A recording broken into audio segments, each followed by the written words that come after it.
Today, as part of leadership series, I will be talking on how to improve credibility and respect.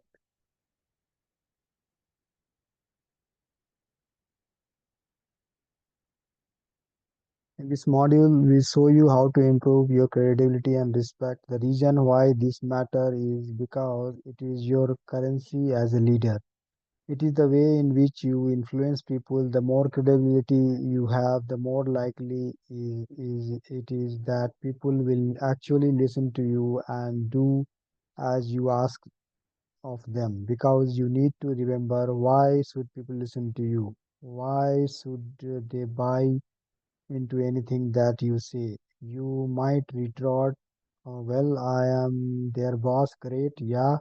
So what does that mean? That everyone is going to buy into everything that you say? Are they going to do it in the way that you want them to, or to the standards that you want them to do it as quickly as you want them to? Do you want to be a boss who always has to push? No, obviously you do not, because that's exhausting and it is not very effective. Credibility is important because when people buy into what you are saying and they respect you as an individual, then they will listen to you and do as you ask without challenging or questioning it. And that's why credibility is so important. And if you want to imagine it, you can imagine that control cycles are battling it out in the real world, because when individuals come together, there are different attempts to make sure that their control cycle dominates. We can think of credibility as non-violent way of competing and winning. For example, in democracy, politicians rely on credibility to get elected. They need to be seen as providing credible solutions to the voters and being a credible individual who can lead that country.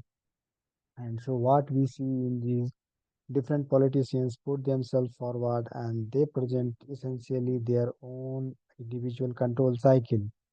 They present their goals, their plans, they communicate in certain way to the demographic. They talk about their successes or attempted successes or supposed successes, and they always demonstrating their learning and willingness to listen to the elected electorate to adopt and keep moving forward. And so what happens through is that only one politician can get elected. There are only one of the prime minister of the country or president. And so in that sense, what is happening is the control cycle are fighting it out.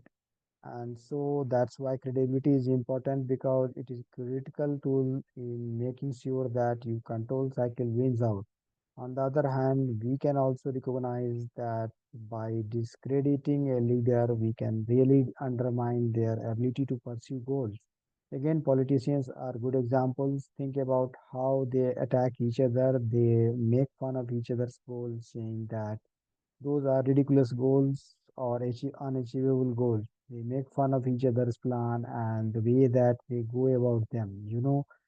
They decry that it is over budget, under budget, not ambitious enough, too ambitious. They make fun of the way that they communicate with each other and discredit and saying that's not a credible way of presenting themselves.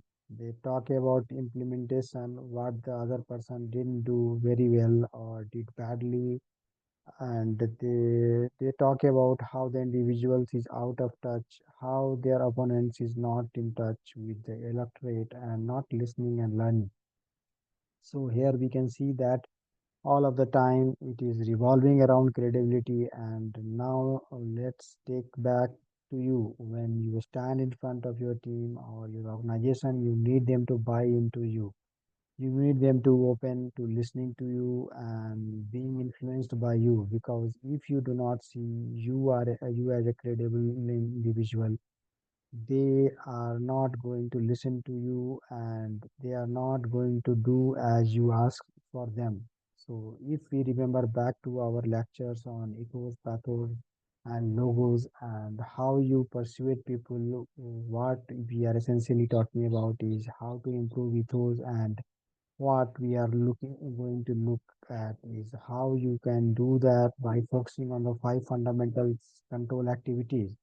So just to briefly summarize what is the key point here, the key point is that your credibility as a leader comes from the way in which people perceive you and your ability to perform the control cycle activities. So there is a key word here which is perceived, which is that people have to think that you are good at setting goals, making good plans, communicating the plans effectively, and so on. Someone in reality, we can see that there is a disconnect between what people believe and what's actually true.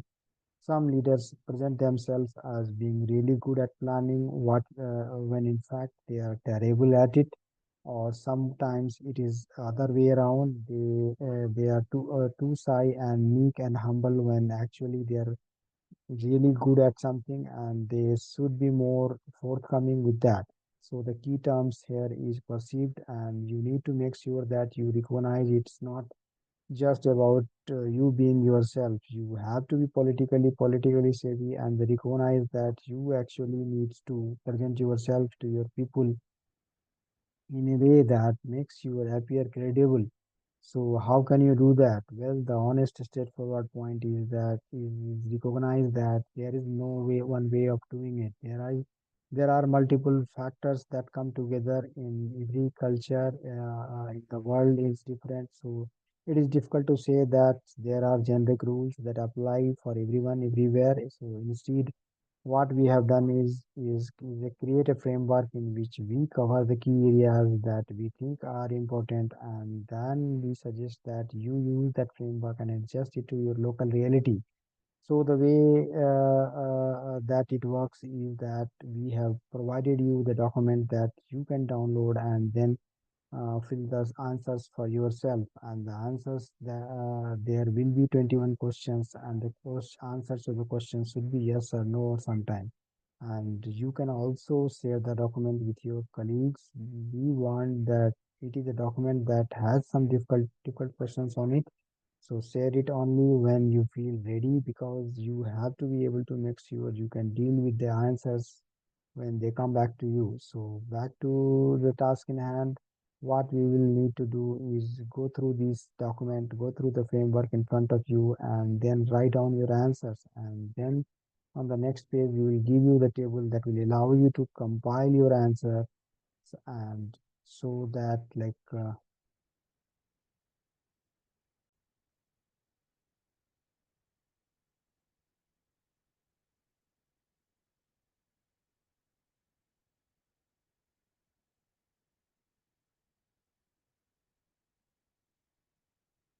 so back to the task in hand. What you will need to do is go through the document, go through the framework in front of you, and then write down your answers. And then on the next page, we'll give you the table that will allow you to compile your answers. And so the key idea here is looking to help you to recognize where might the gaps in your credibility is, because from the control perspective, it will always be around one of these five activities. For example, your people believe that you are strong at setting goals, or is it in the areas of weakness? Do they think you are not very good at setting goals, and they do not respect the way that you go about doing it? Or perhaps it is the planning. Maybe they think that you are a weak planner and that you are not really serious about creating credible plans and that the team can actually uh, implement. Or it might be the areas of communication that might respect your intelligence around creating very clever plans, but think that you are a terrible communicator and that you expect everyone to know automatically what it is that they want, what it is that they want, without even really communicating clearly the way in which you want to make it happen. Or maybe you are your challenges around implementation. You are great in talking the talk, but walking the talk is a bit more difficult for you. If that is so, then maybe that's an area that needs to be addressed. Implementation is a crucial because it is essentially connects the theory with the reality. If we think about it, everything up until implementation has been theoretical. It is setting goals, it is planning, it is communicating. That's all just talks and ideas. Implementation is crucial transformation of the idea into that reality, and so it is very important to make sure that setting goals and implementing them are tightly connected to establish yourself as a credible leader. Otherwise, you will just be thought of somebody who and all chat and never really makes anything happen. And then finally, we have the learning activity, which is around making sure that you are open to change. Nobody expects you to be perfect at everything.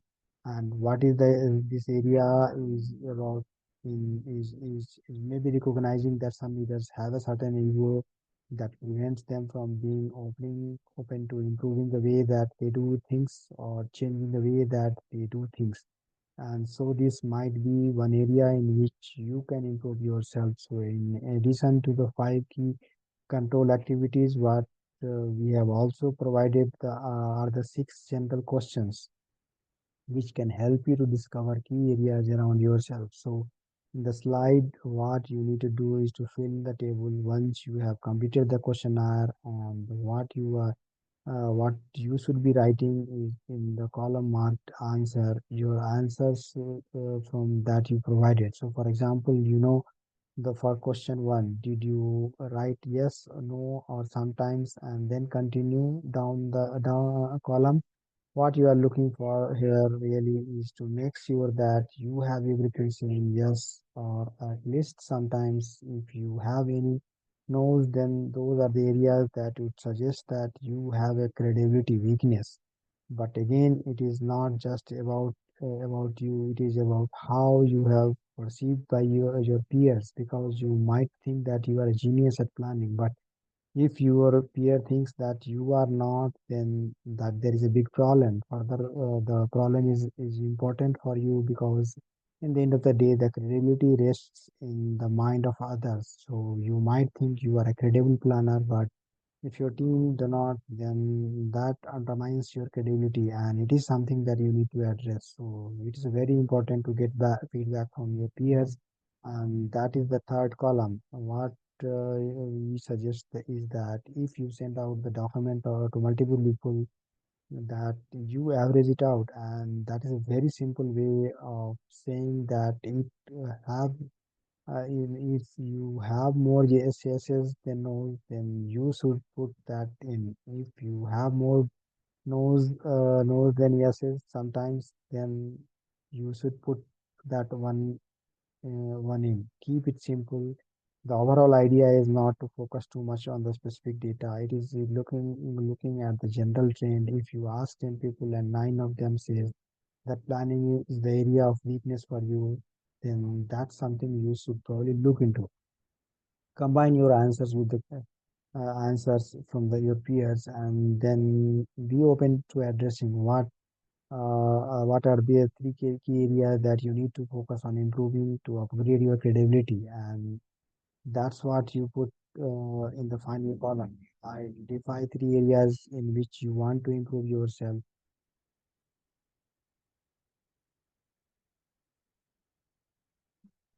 So, in summary, what do you need to do? Step one, to print out the attachment and complete it on the paper in 5 minutes, and alternatively, you can complete it on the computer. The second step, to print it out and ask your colleague that you trust and respect. Fill it up. Step three, compile the results in the table that we have provided, and then step four, analyze those results and identify the key areas that you need to improve. And then step five, once you know that those three areas are identified, three behavior changes that you can make so that you can start implementing the change. So, in summary, what have we learned? We have learned that credibility is crucial for ensuring that people will open themselves to being influenced by you, and that you can improve your credibility by identifying which areas of the control cycle you need to improve. using our framework and table. Remember that credibility is perceived. There is no point believing that you are credible. You actually needs to go out there and create an image in people's mind.